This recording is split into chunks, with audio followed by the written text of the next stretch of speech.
Hi friends, welcome to mat with love. இன்றைக்கி நம்ம புடலங்காய் கூட்டு தாங்க பார்க்க போகிறோம். எப்படி செய்யலான்னு பார்க்கலாம். அதுக்கு கடலைப்பருப்பை ஒரு அரை மணி நேரம் ஊற வச்சுக்கிறேன். புடலங்காய் 1/2 கிலோ எடுத்திருக்கேன். கடலைப்பருப்பு அரை மணி நேரமாக ஊறுதுங்க. அப்புறம் மஞ்சள் தூள், பெருங்காயத்தூள், சீரகம். ஃபஸ்ட்டு நம்ம குக்கரில் கடலைப்பருப்பு வேக வைக்கணும். கடலைப்பருப்பு சேர்த்துக்கிறேன். பெருங்காயத்தூள் போட்டுக்கலாம்.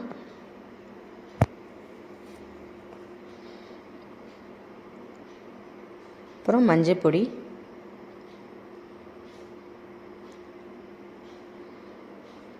அரை ஸ்பூன் சேர்த்துருக்கேன்.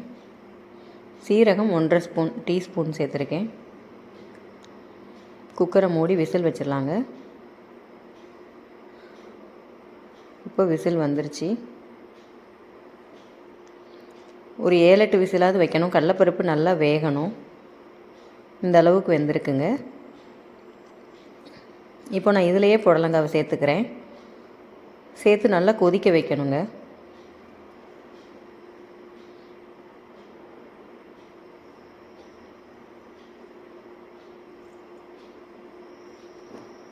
ஒரு மிக்ஸ் பண்ணிக்கலாம்.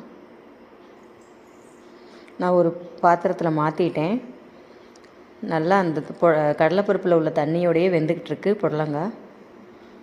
அதுக்குள்ளே நம்ம மிக்ஸி ஜாரில் தேங்காய், மிளகாய், சீரகம், இதை தண்ணி ஊற்றி அரைக்க தேவையில்லை.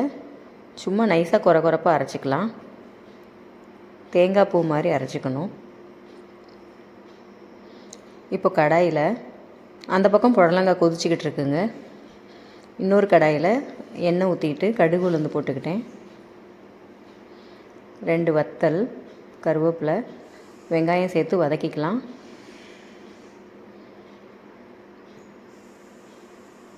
வெங்காயம் கொஞ்சம் வதங்கணும்.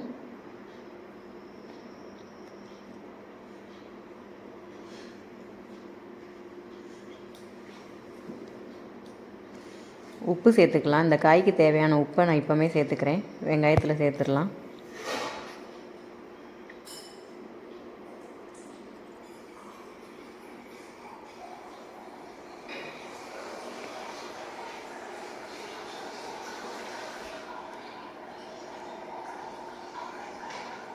இப்போ புடலங்காய், கடலைப்பருப்பு வெந்துக்கிட்டு இருக்கிறத சேர்த்துடலாம் நம்ம இதோட.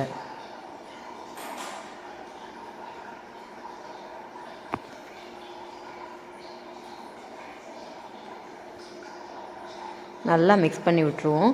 புடலங்காயில் இன்னும் கொஞ்சம் தண்ணி இருக்குங்க. அந்த தண்ணியோடையே கொதிச்சுக்கிட்டு இருக்கோம் பாருங்கள். இப்போ நான் அந்த தேங்காய், மிளகாய், சீரகத்தை சேர்த்து இதோட மிக்ஸ் பண்ணிக்கிறேன். நல்லா கொதிச்சுக்கிட்டு இருக்கு.